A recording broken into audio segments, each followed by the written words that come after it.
This week the government has announced that it intends to build or have built about 11 nuclear power stations across the United Kingdom, and it will design the planning system to allow for decisions to be made much more quickly than what they would have been in the past.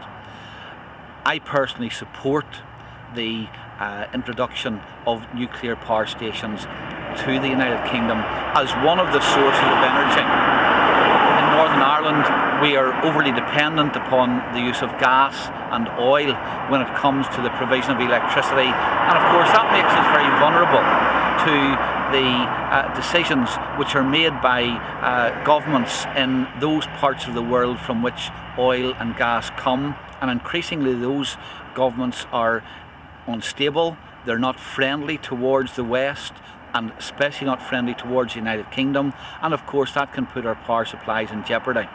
And it is my belief that rather than go down the expensive road of using renewables, there's a place for renewables, but they are expensive. Wind-powered electricity is about 7 times more expensive than the electricity generated by this power station behind me, which uses coal and oil. And I think that it is important that if we are going to ensure a supply of energy for the future, that we look at the contribution that nuclear power can make. First of all, it's a source of energy which at least comes from stable parts of the world and parts of the world which are sympathetic towards the West. And secondly, it allows us not to be dependent upon one particular carbon source of energy.